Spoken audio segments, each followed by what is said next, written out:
Most nights, our homes feel like the safest place in the world. Quiet rooms, familiar walls, and the soft, steady sounds that come with living somewhere long enough to know every creak by heart. The hours just before dawn carry a kind of stillness that settles over everything. When the air feels cool against the windows and the world outside is nothing more than a dim outline of shadows and shapes. It's the time when most people are still asleep, when the only noises are the low hum of appliances or the distant rustle of wind moving through grass. Nothing about those moments feels threatening. If anything, they make you believe the night has settled peacefully around your home. But it's also the time when small details can slip into your awareness, things you wouldn't notice during the day. A patch of disturbed soil near the steps, a faint track in the frost, or the sense that something outside shifted while you weren't looking. You tell yourself it's nothing, maybe an animal or a trick of the light, yet your eyes linger a little too long on the ground, trying to place the size or shape of what you think you saw. Sometimes it's subtle enough to forget about. Other times it settles into your mind, just enough to make you pause before turning away. And then there are the nights when that pause becomes something heavier, when the shapes outside your home don't quite match anything you've ever seen before. Footprints that start where they shouldn't, trails that lead nowhere, patterns you can't explain no matter how many times you circle the yard or check the porch light.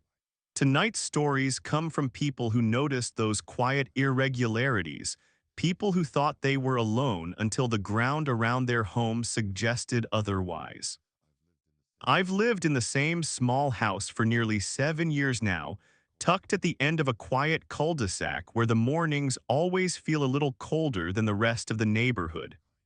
Winters here come with a kind of stillness you can't quite describe, the kind where the frost settles thick on the grass, and even the sound of your own footsteps feels muted under the blanket of early morning silence. Most days I'm up before the sun, warming up my car in the driveway while the world is still dark enough that the porch light casts long, soft shadows against the siding. I never felt uneasy in those moments. If anything, I always liked the calm, the way the cold air made each breath feel sharper and clearer. It felt like the house was still asleep, and I was the only one awake to witness the shift between night and day. The first morning it happened, I didn't think twice about it. I stepped outside like always, coffee in hand, shoulders hunched against the cold. As I walked toward the car, something caught my eye near the edge of the yard, faint impressions in the frosted grass. I paused, leaning slightly to get a better look. The sun wasn't up yet, and the light from the porch was too dim to see clearly, but I could tell they were footprints, not animal tracks, not tire marks. Human footprints. They curved gently around the side of the house, almost in an arc. At first, I figured they must belong to the neighbor's kid or maybe someone cutting through to take a shortcut. It wasn't uncommon. People took odd routes sometimes. But when I got closer, something didn't feel right. The prints didn't lead to or from the street. They started beside the corner of the house, curved halfway around it, and then stopped at the back wall. No return trail, no continuation.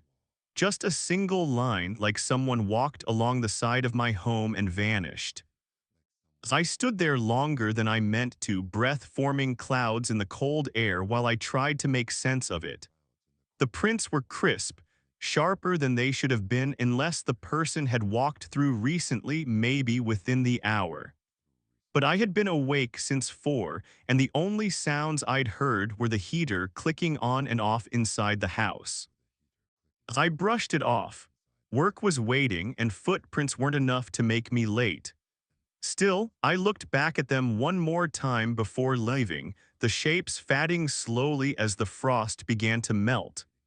That small moment stuck with me through the day, popping into my mind at odd times, as if my brain wanted me to pay more attention to something I had dismissed too quickly.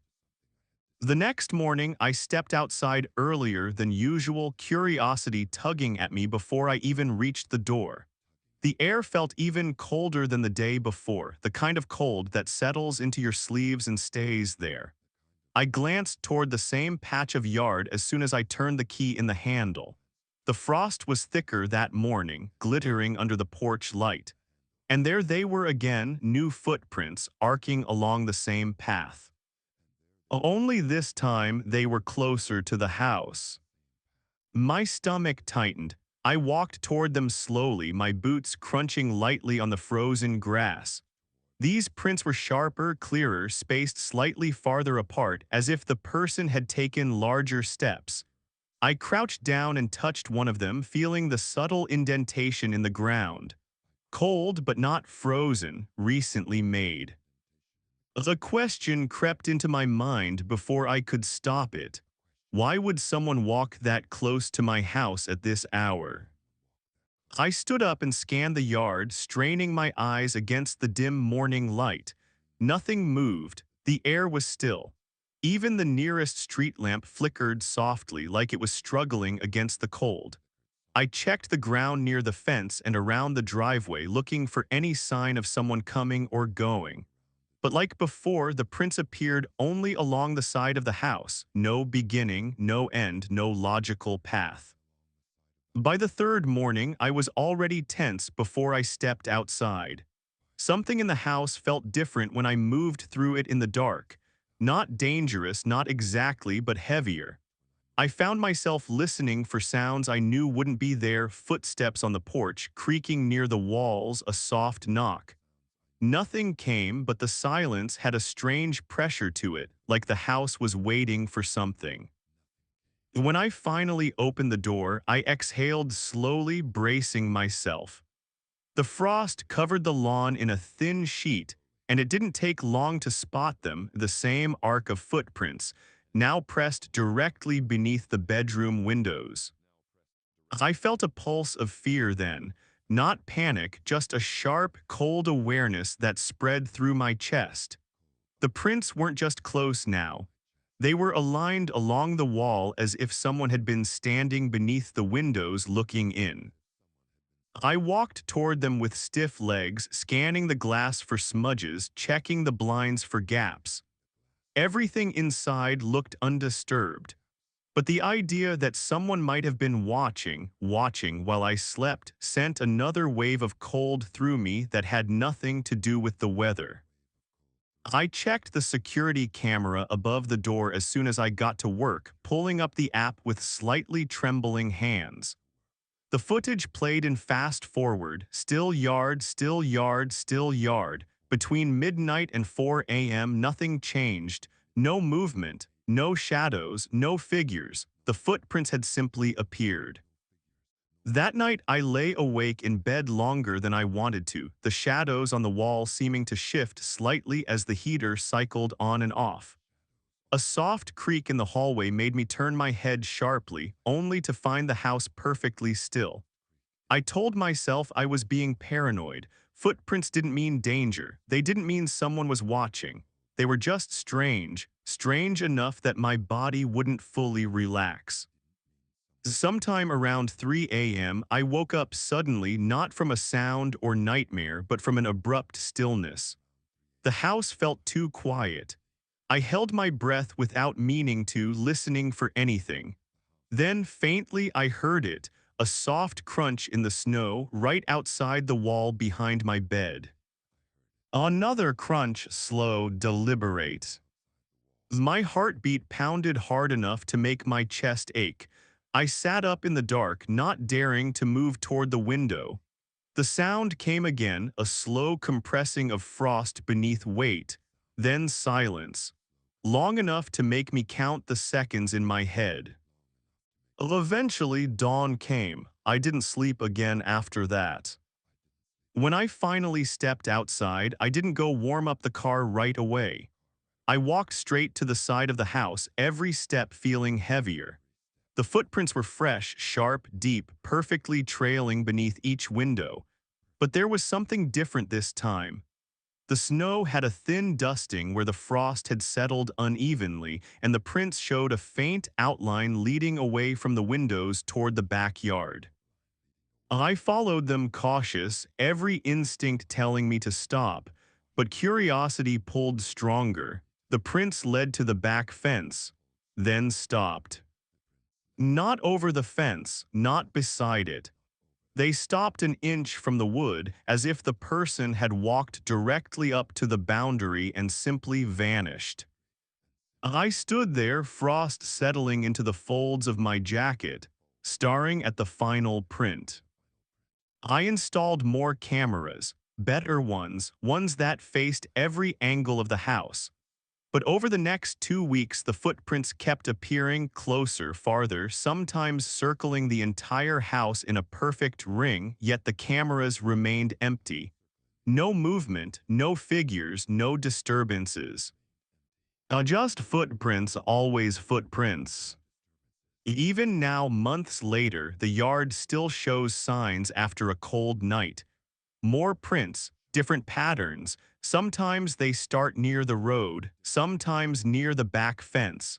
Sometimes they appear only beneath the windows. But never once have they shown how someone arrived. And never once have they shown how someone left. I've always loved quiet summer evenings, especially the ones that come after a heavy rain. The world feels softer during those hours, the air still warm from the day but cooled just enough by the storm, the smell of wet soil drifting through the screen door, the soft creaking of the wooden deck as it dries. My house sits at the edge of a tree line, not quite rural but far enough from town that nights feel open and unhurried. I used to sit out on the deck almost every evening after work, letting the humidity settle on my skin while insects hummed from the grass. It was a kind of routine that made me feel grounded, like the world slowed down just enough for me to breathe. The night before everything began, the rain had hit hard, sheets of water thudding against the roof, wind pushing through the trees with a low, restless groan.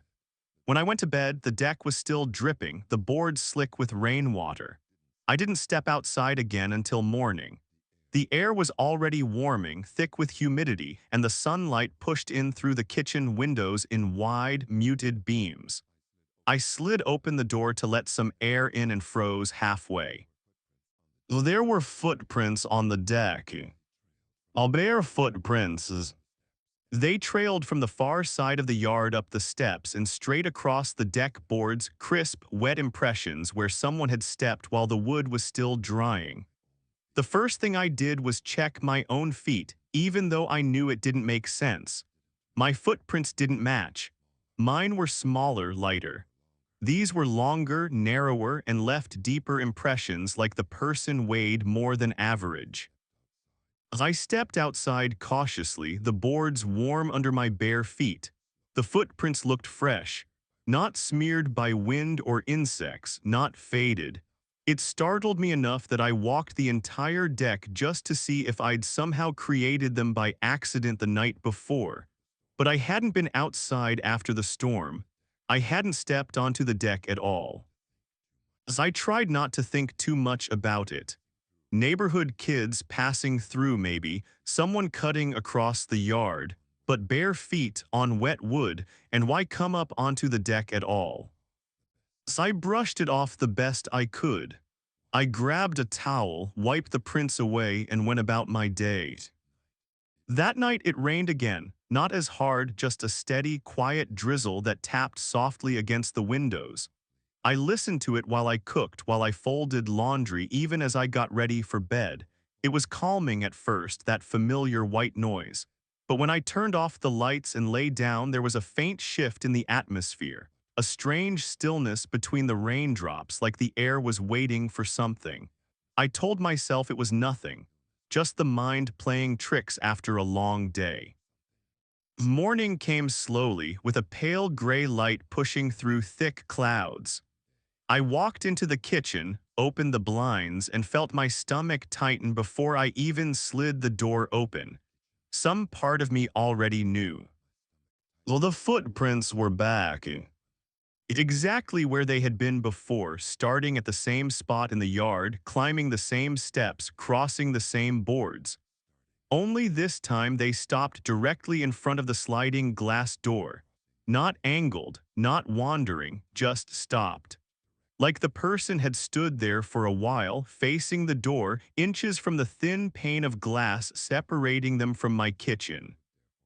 My fingers hovered over the lock even though the door was already securely latched. The moisture had pooled around the final footprint in a small puddle, suggesting whoever or whatever had been there had stayed longer, pressing their weight into the wood. I swallowed hard and looked out at the yard again. The grass was undisturbed, no trail leading back into the trees, no indication of where the person had gone.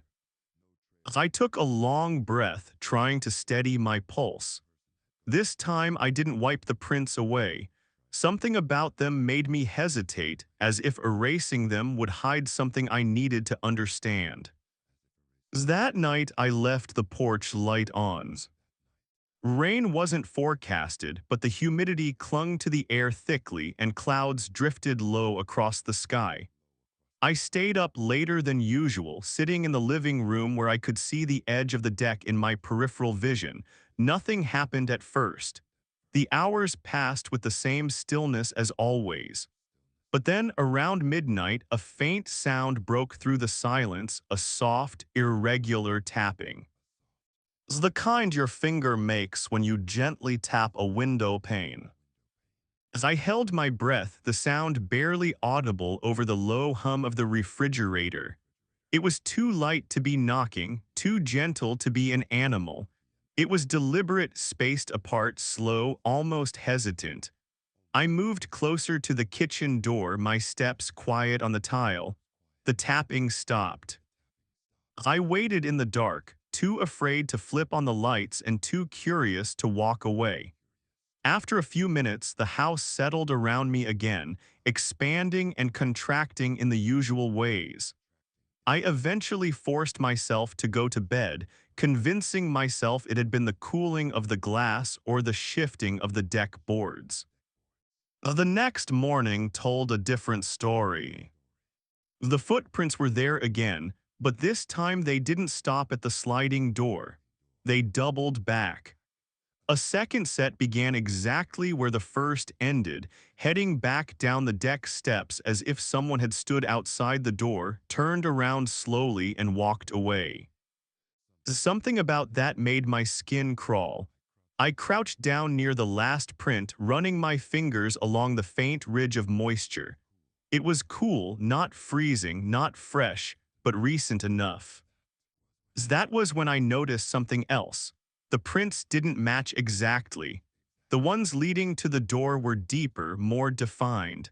The ones leading away were lighter, shorter, angled slightly differently, as if the person walking away wasn't quite the same as the one who arrived. My hands felt colder than the morning air. The idea that two sets of prints had been made, one approaching, one leaving, made my pulse spike in a way I couldn't ignore. The deck suddenly felt exposed, vulnerable, like I had been watched not once but twice. The following night, I didn't sleep much. Every creak of the house made my heart jump. I kept glancing toward the kitchen, half expecting to hear the tapping again. But the night stayed silent. The stillness made my nerves worse, a waiting silence. By dawn, I convinced myself to check the deck again. This time, there were no footprints on the boards. For a moment, I felt relief. Then I noticed the yard. Bare footprints in the grass, faint but unmistakable, moving across the wet blades toward the deck, but stopping just before the first step. Like something had approached again, and stood there for a long time, but decided not to climb up. That unsettled me more than anything. Something had watched the house, not from the deck this time, but from the edge of the yard, close enough to see inside. The 2 days passed with no new prints. I tried to return to my routine, but every time I stepped onto the deck, the boards felt colder than they should. The air felt heavier. I found myself glancing into the yard more often, scanning the grass for signs. I knew it was only a matter of time before the prince returned. I didn't know whether I feared seeing them again or feared not seeing them at all. The final morning came after a long, restless night, one filled with dreams of wet footsteps and soft tapping. I opened the blinds cautiously, letting the gray morning light spill into the kitchen. Well, the footprints were back, but this time they weren't on the deck. They weren't in the yard. They weren't approaching the house. They were inside. Faint impressions on the kitchen tile, shaped like wet feet, drying slowly, forming a line that led from the sliding glass door to the center of the room and stopped. I stared at them for a long time, the silence around me so complete it felt like the house was holding its breath. No broken glass, no forced entry, nothing disturbed, yet something had come inside. And whatever made those footprints had never walked back out.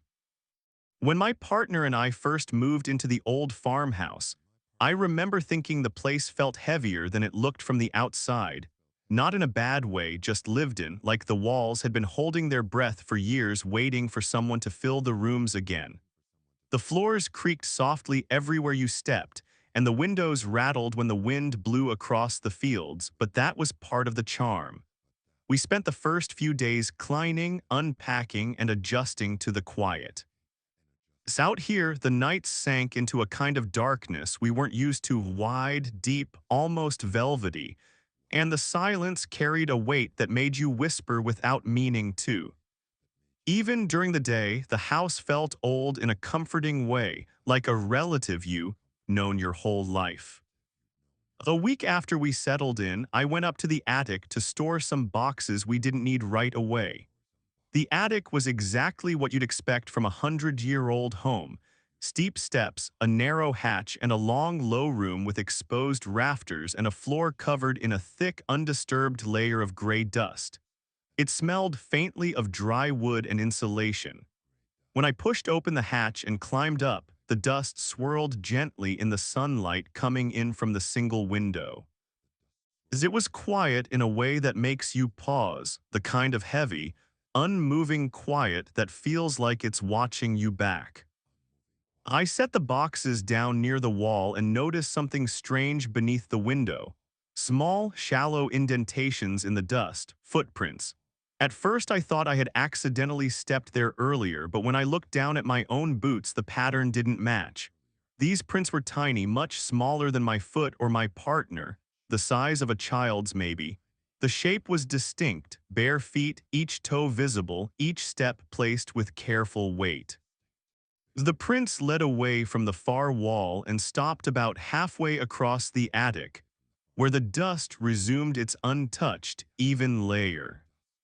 My first thought was that the old owners had a kid who'd played up here, but the prints looked too crisp, too clean. Dust doesn't hold shape like that for years, not in a room that shifts with every season. These looked recent, fresh even. I crouched down and touched the edge of one. The dust was soft, dry, undisturbed except where the footprint pressed. I felt a small knot of unease tighten in my stomach, but I told myself there had to be a logical explanation. I climbed down, brushed my hands off, and didn't mention it to my partner. Not because I wanted to hide anything, but because it felt like such a small thing, too small to make a big deal out of. Houses have histories. Houses have quirks. The next time I went up to the attic was a few days later. I'd forgotten something in one of the boxes. When I pushed the hatch and climbed up, that same heavy quiet settled around me instantly. Sunlight filtered in through the window again, highlighting the dust in the air. But this time, the footprints weren't where I left them. They were multiplied. A trail of small, wandering prints crossed the attic in looping arcs overlapping the original set. Some circled around boxes, some led toward the rafters. A few approached the hatch not close enough to reach the opening but close enough to make my skin prickle. The dust around them was freshly disturbed, the edges crisp. Someone had been walking up here since the last time I came. I stood perfectly still, listening. The house groaned faintly under its own weight. A soft draft drifted up from the hatch, nothing else. I checked behind the boxes, the corners, even the rafters, but there was no sign of anyone or anything. The attic was empty, completely empty, but the footprints were undeniably real. That night the house felt different, subtle, as if the quiet wasn't peaceful anymore but waiting, alert somehow. I heard small sounds I hadn't noticed before, the faintest tap above the ceiling, a soft shift of wood, a creak at an odd hour. Older homes settle, I reminded myself. But at 2 a.m. I woke suddenly without knowing why, heart beating fast. The air in the room felt colder than it should have. I listened closely. A soft, rhythmic sound pressed through the ceiling. Of footsteps. Light, small, measured. They moved in a slow back-and-forth pattern exactly where the attic runs above the hallway. I lay there, barely breathing, trying not to imagine what kind of child-sized thing could be walking in the dust above us. I told myself it had to be the house shifting in the wind. It had to be. Anything else didn't make sense. The next morning, sleep-deprived and uneasy, I went upstairs again. The attic door creaked as I opened it, and cool, stale air washed down the steps. When I climbed up, the sunlight illuminated a new set of footprints, fresh, crisp, as if they'd been made hours earlier. They led directly from the far corner of the attic to the top of the hatch door, where the dust was disturbed in a perfect half circle. Whoever, or whatever, had been walking up here had stood directly above the opening I would push through. Watching. I backed down the stairs slowly, a dull ache forming in the pit of my stomach. I closed the attic door and locked it, even though the lock was little more than a decorative metal hook. The rest of the day, I tried to focus on normal things, laundry, dishes, minor repairs around the house. But every so often the ceiling creaked softly, and I felt the hairs on my arms lift. My partner noticed my jumpiness and asked if everything was okay. I almost told them then, but something held me back, a strange fear that saying it aloud would make it more real. A few nights later, I woke again at nearly the same time. The house was silent except for the faint, steady sound above us. Footsteps, not frantic or heavy, just packing, slow, patient circuits across the attic floor. I stared at the ceiling until dawn. The next day, I decided to prove to myself that it was all in my head, that the prints were older than I thought, that the noises were the house expanding. I grabbed a broom, climbed into the attic, and swept the entire floor clean. Every footprint, every mark. I made sure the dust looked completely untouched. For once, I felt relief climbing back down. The attic was cleaned, empty, silent. Whatever had been bothering me was done. But the next morning, curiosity got the better of me. I opened the attic hatch with a nervous breath and climbed 2 steps up, just enough to peek inside. What I saw made my chest tighten. The one footprint, a small, a clear, right in the center of the floor. No path leading to it, no steps before or after, just one perfect, fresh impression. As if something had materialized in that spot overnight. That was the moment I finally told my partner. They went upstairs with a flashlight, checked every corner, pounded on the walls. They told me there was nothing there, nothing living anyway, but they looked unsettled too, even if they didn't admit it. They suggested we could just avoid the attic for a while, keep the door locked, pretend it wasn't part of the house. Well, that worked for a few days. Then one morning I found a new set of footprints.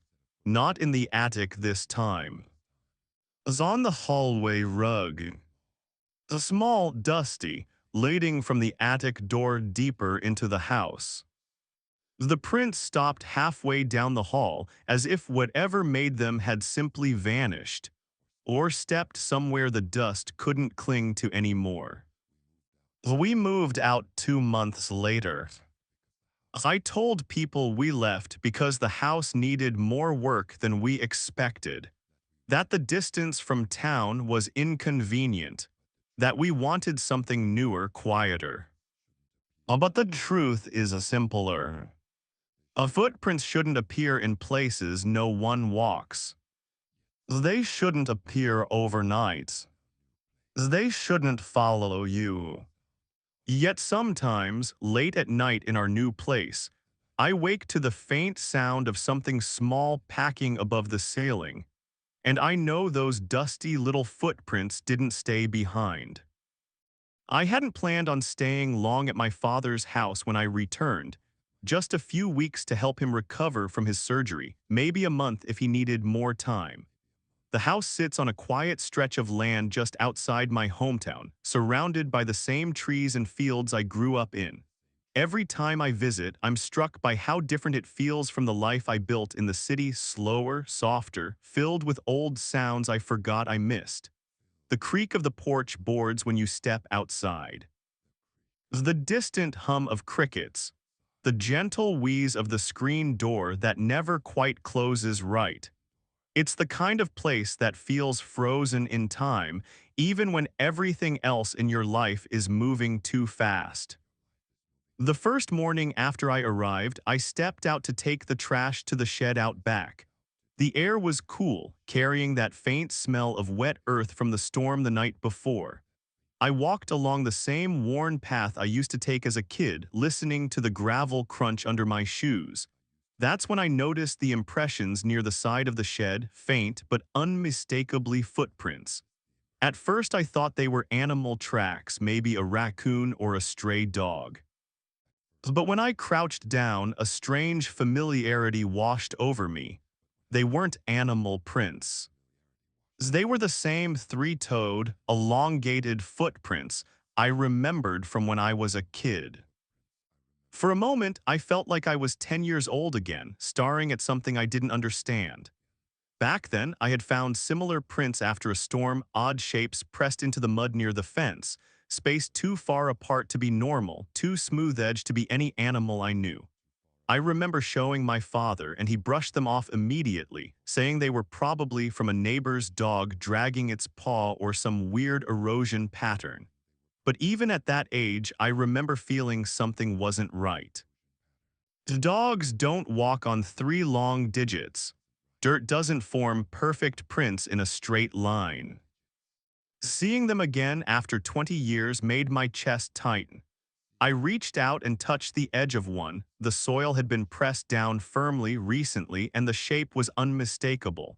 Three elongated impressions, almost human in length but not human in shape, curving slightly inward. I stared at them longer than I meant to, a cold ripple moving through my stomach. But I told myself it had to be a coincidence. Old memories resurfacing. Maybe some animal in the area had similar tracks, and I'd just forgotten. Still, I didn't mention them to my father. He was resting inside, and the last thing I wanted was to worry him over something that probably didn't matter.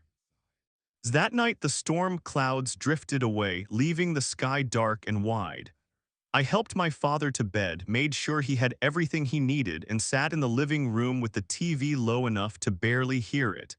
The house felt different at night, quieter than I remembered, like the walls were holding their breath. Around midnight, I stepped outside onto the porch for some air.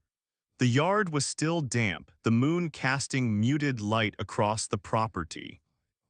And that's when I noticed a line of fresh footprints trailing from the shed toward the house. My breath caught. These were clearer, deeper, as if whatever made them had walked through softer mud before stepping across the grass. I followed them with my eyes. They came along the side of the house, curved near the windows, and stopped just short of the porch steps. The prints were angled slightly toward the front door, as if something had approached and stood there. Watching. I backed into the house slowly, locking the door even though I'd never locked it growing up. The air felt suddenly thick, pressing against my lungs. I double-checked the windows, the door latches, everything. The next morning, I went out early before my father woke up. The sun had barely risen, casting an orange haze over the dew-covered grass. The footprints were still there, though slightly softened by the moisture. I followed them to the place where they ended right at the porch step. My heart thudded as I leaned down, imagining the height of whatever had been standing there. When my father finally came into the kitchen, he moved slowly, rubbing his shoulder. He started making coffee, and I hesitated before asking the question that had been gnawing at me since the night before. Dad, do you remember those footprints we saw years ago? The weird ones near the fence. He froze mid-motion, the spoon clinking lightly against the countertop. He didn't look at me. Why? He eventually asked, voice flat. I saw some like them yesterday, and again last night. He still didn't turn around. Don't worry about that, he said quietly. It's nothing. But the way he said it, the small tremor in his voice, told me he didn't believe that. Later that evening, after he'd gone to bed, I found myself listening more closely than usual. Every gust of wind through the siding, every faint creak in the hallway, and then around 2 a.m. I heard it. A soft, slow scraping sound along the outside wall, like something brushing against the siding. Not the wind, not a branch. This was rhythmical, intentional. I sat up, heart hammering quietly, and strained to hear. The scraping moved, dragging along the siding toward the bedroom window and pausing there. The silence that followed was heavy, suffocating. I imagined something standing inches away, separated by nothing but a thin pane of glass and a curtain. In the morning, I forced myself to check. I stepped outside, feeling my pulse in my throat, and walked toward the bedroom window. The tall grass beside the wall had been flattened in a thin, curved line. More footprints were pressed into the soft dirt, deeper than the previous ones, spaced farther apart. So something had been leaning against the house that night. I didn't want to say anything, but my father spoke first, quietly, without turning from the sink. It comes back during storms, he said. Every few years, always in bad weather. Your mother used to hear it too. My stomach dropped. What is it? I asked. He shook his head. We never saw it, only the prints, only the sounds. Your mother didn't like to talk about it. He paused, then added, it started before you were born. A long silence stretched between us. That night I didn't sleep much. Neither did he. I could hear him shifting in his bed, clearing his throat, trying to distract himself. Around 3 in the morning, the storm that had been building all day finally broke. The rain hit the roof in hard, uneven bursts. Thunder rumbled across the fields, and beneath it all, faint but unmistakable, came a low tapping sound against the window. Tap, tap, tap. A soft, slow, deliberate. I sat up, gripping the edge of the blanket, barely breathing. The tapping continued, following the same rhythm as if it were counting time. Then it stopped. The silence afterward felt somehow worse, like the whole house was listening. When morning came, the storm had passed. I stepped outside carefully, dreading what I'd find. The ground was saturated, muddy, perfect for holding impressions. The footprints were everywhere. They circled the house. They led up to the porch. They clustered near the bedroom window. Some were deeper, pressed hard into the soil as if whatever made them had stood there for a long time. Others overlapped, scattered, aimless, or searching. My father joined me on the porch, his face pale. "It never used to come this close," he whispered. That single sentence chilled me more than any footprint. As I helped him pack within the week. He lives with my sister now, far from the fields, far from the house that had been keeping this secret for decades. The property is still there, still empty, still standing in the quiet stretch of land where storms gather. And every now and then, when someone passes by, they mention seeing strange impressions in the mud near the shed, the same three-toed footprints my father claimed were nothing for 20 years. I don't correct them. Some memories are safer when left alone. When I first moved into that little rental house, I never expected the garden to become the part of the property I loved most. It wasn't much, just a rectangular patch of soft, dark soil along the fence line, with enough sunlight in the mornings to keep herbs and a few vegetables alive. After years of living in apartments, the simple act of stepping outside barefoot and feeling cool dirt under my soles made me feel like life had finally slowed down in a good way. Most mornings, before leaving for work, I'd stand out there with a mug of tea, letting the warm air settle over me, listening to the faint hum of traffic from across the fields. It was peaceful in a way I didn't know I needed. The garden soil held impressions easily, my footprints, the marks from watering cans, the tiny trails left by worms and insects. But one morning, after a particularly hot night when the air barely moved, I stepped outside and saw something that stopped me where I stood. A single line of footprints cut through the center of my garden. They were deep, much deeper than any print I'd ever left, pressed into the earth as if the person who made them weighed far more than normal.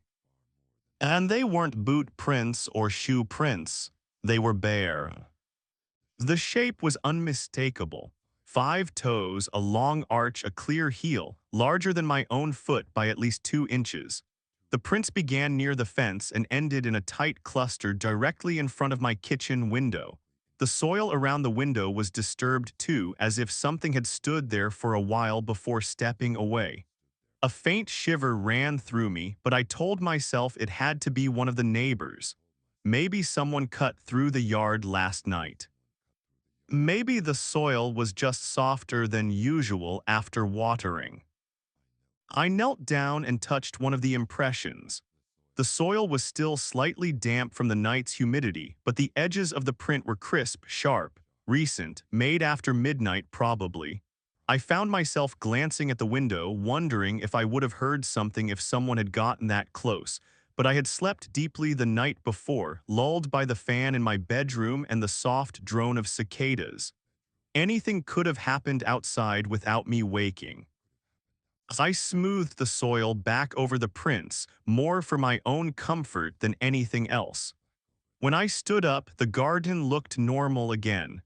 But the image of those deep, heavy footprints stayed in my mind the entire day. The next morning, I woke earlier than usual, something tugging at me before the alarm even buzzed. The sky was still a little gray when I stepped outside, and for a brief moment I hoped nothing would be there. But hope didn't change what I saw. Another set of footprints. The same size. The same depth. The same path leading straight to the kitchen window. This time there were more of them, a looping trail along the edge of the garden, almost like someone packing or circling. I felt a dull prick of fear settle under my ribs. The prints were too heavy, too deliberate. I circled the yard, checking for a gap in the fence or signs of someone hopping over. The fence boards were undisturbed. No muddy smudges, no broken wood, no sign of forced entry. The yard was enclosed, fully enclosed. Whoever came in would have had to climb the fence silently, barefoot, and then leave again the same way. The idea bothered me more than I wanted to admit. That night, I double-checked the locks before bed. I even pulled the curtains tighter over the kitchen window and turned the fan higher, trying to drown out any sounds that might come from the yard. I tried reading, but my mind kept wandering back to the garden soil, the deep impressions, the way the prints lined up perfectly with the window. I eventually fell asleep, but it took much longer than usual. Somewhere around 2 in the morning, I woke suddenly. The house was still, too still. The fan hummed softly, but beneath it I thought I heard something else, a faint rustling like someone dragging their fingers across grass. I held perfectly still, listening. The sound came again, soft but deliberate. I stared toward the window across the hallway as if I could somehow see through the wall. Eventually, the noise stopped. I lay awake until dawn, my body tense, waiting. When the sun finally rose, I forced myself outside. Part of me didn't want to look, but I had to. This time, the footprints weren't just in the garden. They were everywhere. A deep trail circled the entire patch of soil not once but twice, forming a perfect ring around the garden bed. Another trail led directly toward the back door, stopping a few inches from the step. The prints were spaced wider apart, as if whoever made them had taken longer steps. I felt a cold sweat break along my neck. The soil looked freshly disturbed, the edges of the prints still holding their shape. I hadn't dreamed anything. Something had been packing outside my house last night. Slowly. Methodically.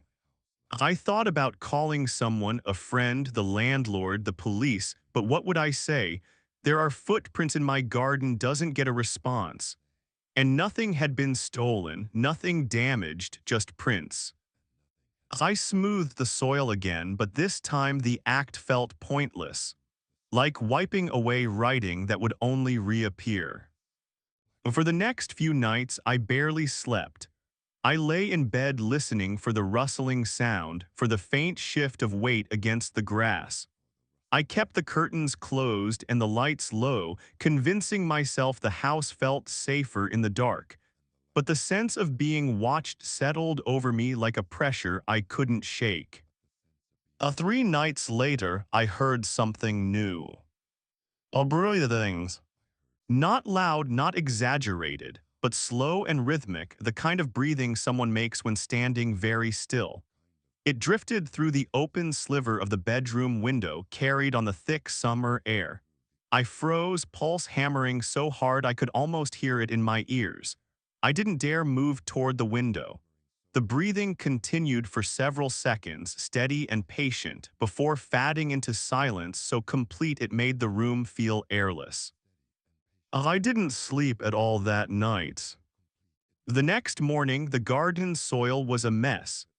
Deep footprints everywhere, some overlapping, some in tight clusters near the window, some angled strangely, like the person had been trying to turn without shifting their weight normally. The soil looked like it had been churned by someone standing in the same spot for a long time. That was the morning I seriously considered leaving the house. I avoided the garden for days after that, even when the footprints faded.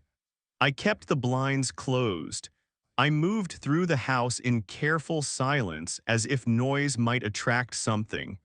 A part of me hoped the prints would stop if I stopped looking for them. But one evening, right around sunset, curiosity pulled me toward the window again. The light was fading, washing the garden in warm gold and long shadows. I stepped closer. And that's when I saw it. Well, the soils shifted. Now, just a small, subtle movement, the faintest lift and fall of dirt, like something heavy had just stepped out of sight behind the fence. No foot emerged. No shape, just the quiet settling of disturbed earth. The air left my lungs in one long, shaky breath. I didn't go outside. I didn't check the soil. I backed away from the window and closed every curtain in the house. I moved out 2 months later. The garden was the last thing I saw before leaving the soil smooth and untouched, as if it had never held anything strange. But sometimes, late at night, I swear I can hear that same soft rustling outside my new place, followed by the slow, steady breathing of something waiting just beyond the window. I've never been someone who scares easily, especially not in my own driveway. It's one of those small routines that becomes part of your life without you noticing. The late return from work, the engine ticking softly as it cools, the faint streetlight casting a pale circle across the gravel. My neighborhood is quiet in a comforting way, the kind where you can hear a dog barking 3 streets over or the low rumble of a passing train miles away. Most nights, I'd sit for an extra minute after parking, letting the silence swallow up whatever tension the day had left in me. I always thought of that driveway as neutral ground, neither home nor the outside world, just a place in between. The first morning I noticed the footprints, everything seemed normal at first. The sun was barely up, the air cool enough that my breath lingered for a moment before fading. As I walked toward the car, something about the gravel looked different. It took me a few steps before I realized why. Impressions in the stone's small, narrow footprints formed a ring around my car in a perfect circle. At first, I thought it had to be kids, or maybe someone cutting across the driveway the night before. But the prints were oddly precise, each one angled inward toward the car, spaced evenly as if someone had walked slowly, deliberately around the vehicle. I crouched down and touched the gravel near one of the footprints. The stones were pressed deeply into the ground, more than my own weight would cause. The shape was unmistakable, bare feet, shorter than mine but longer than a child's, narrow, distinct. I brushed the stones lightly with my fingers. The edges were sharp, not worn down by time or wind. Whoever made them had done so recently, within hours maybe. I straightened up slowly, scanning the yard. Everything was still. The street was empty. No lingering footprints on the walkway, no trace of someone leaving, just the circle around the car as if the person had appeared, walked one full loop and vanished. I wiped the thought away, forcing logic into place. Kids messing around, I told myself. Maybe neighborhood teenagers playing a prank. I didn't like the explanation, but it was the only one that fit. I scattered the gravel around with my foot until the prints disappeared, and then I went to work. But all day, the image clawed at the back of my mind. The precision of the circle, the inward angle of the feet, the fact that they didn't lead anywhere else. Well, the next morning, the prints were back. Worse, they formed not one but 3 circles, one tight around the car, one a few feet wider, and one near the edges of the driveway. 3 perfect rings, like something packing outward in slow, expanding arcs. I felt a sudden jolt of cold spread through my chest. This wasn't a prank. No kid I knew had feet shaped like that, and even if they did, why on earth would they walk in perfectly measured circles around my car, at night, barefoot? I stared at the prints for a long time before erasing them again, this time using my hand instead of my foot. The gravel felt cold and strangely heavy. As I brushed away the last of the circles, I realized something else.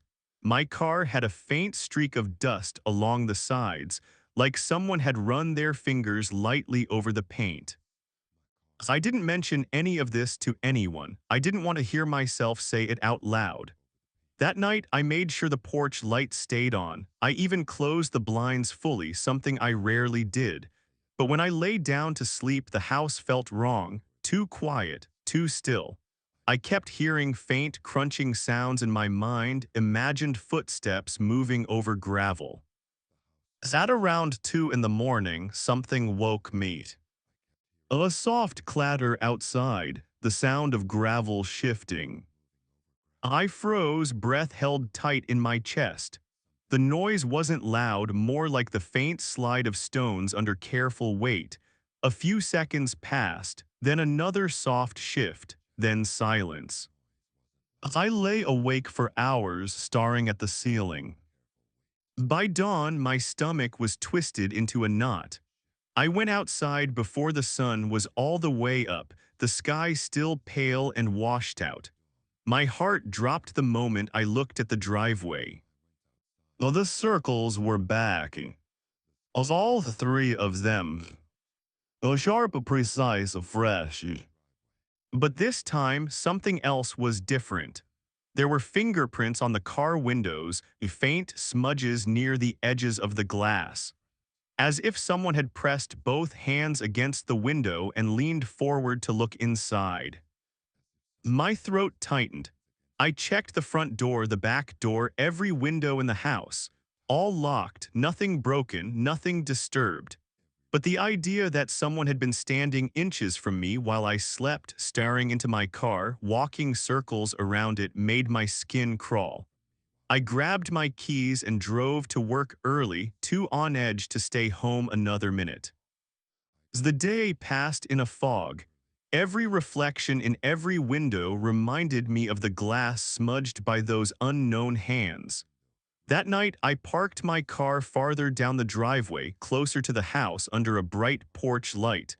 I hoped the change in location would matter. Maybe it was just the spot. Maybe it would stop. Well, it didn't.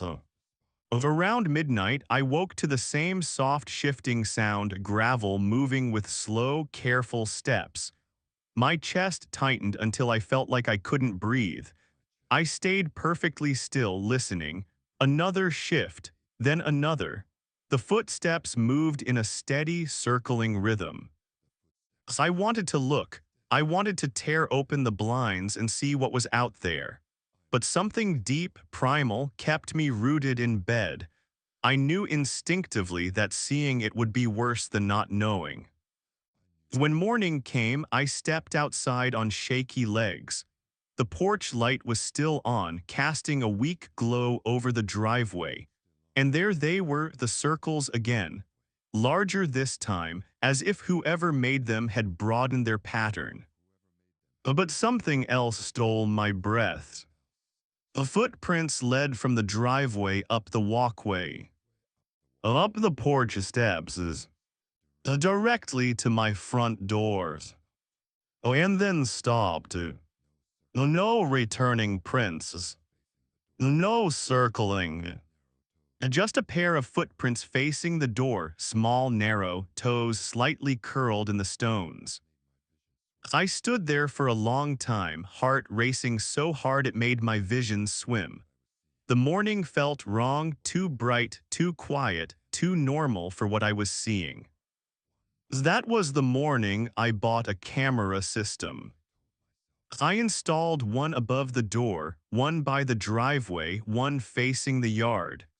I told myself that regardless of what was happening, footage would at least give me answers. Well, the next night I barely slept. Around 2 a.m., the notifications started. Motion detected. Motion detected. Motion detected. Is every few seconds another alert. My hands shook as I opened the app. Each clip was the same, the driveway completely still, the walkway empty, the porch undisturbed. The camera registered movement but showed nothing. As in the morning, I walked outside with dread already coiling in my stomach. New footprints circled the car. New smudges marked the windows. And a fresh pair of prints stood near the porch, facing the house again. The cameras hadn't caught a single thing. That was 3 months ago. I moved shortly after, packed everything and left without telling a soul the real reason. My new home has no gravel, no soft soil, no place for footprints to appear. I chose it specifically for that. But a week ago, I woke to a faint sound outside my bedroom window, with a soft crunch of weight shifting on something loose, something like stones. And when I stepped outside the next morning, there was a single footprint in the frost, narrow, bare, perfectly formed, pressed neatly beside the tires of my car.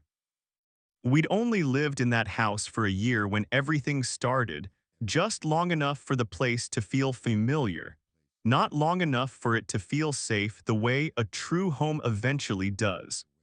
It sat on a quiet stretch of land where the hills rose gently behind us, and tall grass shifted like slow-moving waves whenever the wind passed through. It was peaceful in the way rural places are peaceful, open air, faint smells of soil and wood, and nights so still you could hear your own heartbeat if you stayed up too late. I used to like stepping outside just before sunrise when the world was tinted blue and the only sound was the low hum of insects tucked into the grass. On those mornings, the ground carried a coolness that soaked through my slippers, and the yard felt endless. The first time I saw the footprints, I wasn't even fully awake. I'd gone outside to let our dog run, rubbing sleep from my eyes, coffee mug warming my hands. The dew on the dirt path was still fresh, clinging to blades of grass, making everything shimmer a little in the early light. That's when I noticed them, a set of footprints in the dust beside the front steps. At first, I assumed they were my son's. His shoes weren't exactly clean most days, and he liked running around the yard barefoot. But when I crouched down, something about the shape stopped me. These weren't his prints, not even close. They were larger, too large to be a child, but smaller than mine or my spouse. Narrower too, with a higher arch and long, evenly spaced toes. I measured one against my hand without even thinking. The foot was long but unusually slim, almost delicate in shape. Our family didn't have prints like that, and the neighbors were a good half-mile away, so it wasn't likely someone had wandered over by accident. Still, I tried to convince myself it was nothing. Maybe a delivery person stepped off the path. Maybe the print was distorted by rain. But the thing that unnerved me most was how clean the footprints were, not scuffed, not smeared, not layered with other steps. Just a single, perfect line of them heading toward the side of the house. And there were no prints showing someone leaving. That moment lingered with me all day, resurfacing at odd times as a twinge in my stomach or a sudden spark of awareness. I didn't want to worry anyone, so I erased the prints with the edge of my shoe and went back inside. I told myself I didn't need to bring it up unless something else happened. So something else happened the next morning. I stepped outside again before breakfast, expecting to see the dew undisturbed. Instead, two sets of footprints marked the path, one matching the strange narrow shape from the day before and another that was slightly smaller but similar in shape. Both sets stopped at the exact same place as the first, beneath the kitchen window. My breath hitched in my throat. I stood there for a long time, running through every reasonable scenario I could imagine. Had a family passed through? Was someone cutting across the property at night? But again, the prince had no exit trail, just arrival, just standing, just watching. I walked the perimeter of the house twice, scanning the ground for more impressions. The soil was firm, the grass thick, the dew undisturbed everywhere except that one pathway. It was like the footprints appeared only where they wanted to be seen. That night I found myself listening more closely to the house, the wind nudging the siding, the faint creak of cooling beams, the hum of the refrigerator. But somewhere beneath those sounds I thought I heard something else, a faint whisper of movement like someone brushing past the tall grass outside. I told myself it was an animal. The yard was full of them, rabbits, deer, even foxes sometimes. I repeated that logic over and over until the sound faded. The two more nights passed without footprints. I started to relax a little, though not fully. Something in the air felt different, thicker, heavier, like the house was holding quiet tension I couldn't place. I kept glancing toward the windows after dark, half expecting to see some shape watching back. Then, on the fourth morning, everything escalated.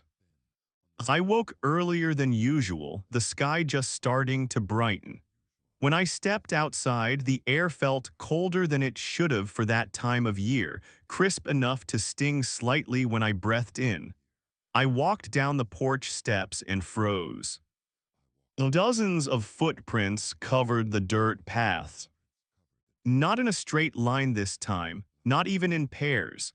They looped around each other, overlapped, curved, clustered, like multiple people had been walking together, circling, shifting, packing. The soil was disturbed in ways that looked chaotic but not random, as though the movement had purpose. The prints were the same shape as before, narrow, long, high-arched, but there were at least four distinct sizes now.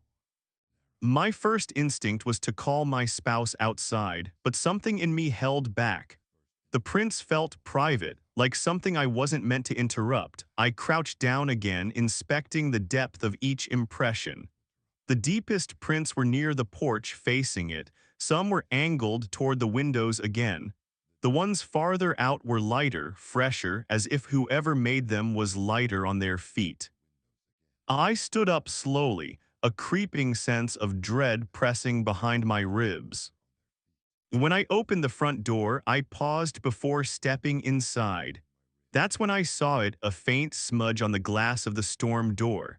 At first it looked like moisture, but when I leaned closer, my stomach tightened. It wasn't moisture.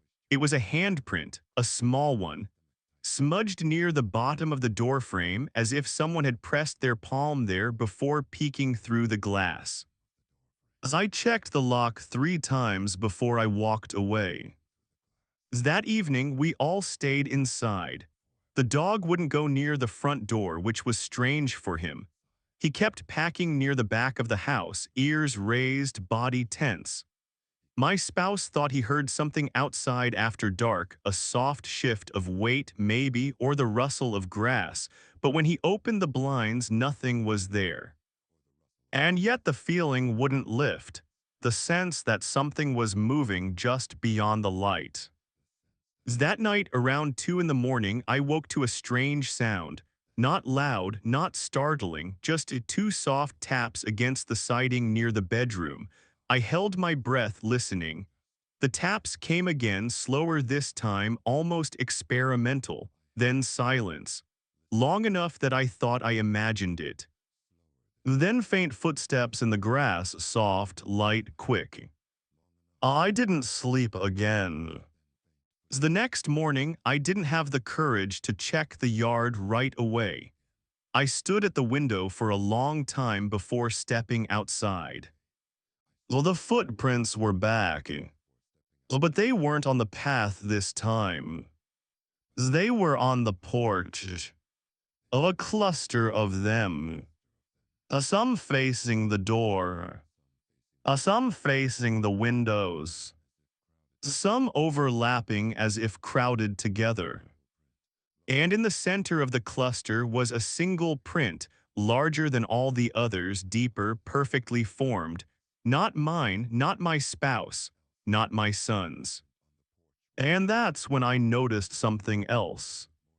As every footprint on the porch was dry. But the porch itself was wet with morning dew. Whoever made those prints had walked there after the dew had already settled. Recently, very recently. Too recently. We moved within a month, the kind of hasty, frantic move you only do when something is wrong but you can't fully explain it. We locked that house behind us and handed the keys over without looking back. Sometimes, though, I still think about those prints. Oh, about the sizes. Oh, about the shapes. It's about the way they always arrived but never left. And I can't shake the feeling that they weren't just footprints that didn't match the family. They were footprints looking for one. Night has a way of revealing things we overlook in the brightness of our daily routines. Footprints in soft soil, marks on a porch step, trails that shouldn't be there, they remind us that not every presence announces itself with noise or movement. Sometimes it's the quiet impressions left behind that unsettle us the most. Listening to these stories, it becomes clear how fragile that thin barrier of comfort really is, how easily it shifts when something unfamiliar brushes against the edge of our lives. If you felt that unease settle in your chest tonight, you're not alone. We all know the feeling of noticing something that doesn't quite belong, a detail that lingers in memory long after the moment has passed. And as you sit here with these stories still echoing softly in your mind, it's hard not to wonder what we might find if we paid just a little closer attention to the places around us. Fear doesn't always rush in. Sometimes it waits quietly in the dark until we're willing to look. Before we end the night, take a slow breath and let the silence settle again. If you'd like to return for more true bedtime horror, you're welcome to stay close. Subscribing or sharing helps keep these quiet stories moving through the dark. But there's no pressure. You can always come back when the house is still and the world feels a little too quiet. For now, let the night close gently around you. Whatever footsteps linger outside your own home, whatever shapes the darkness might hold, may they remain only stories by morning. Sleep lightly and pay attention to the ground when you wake.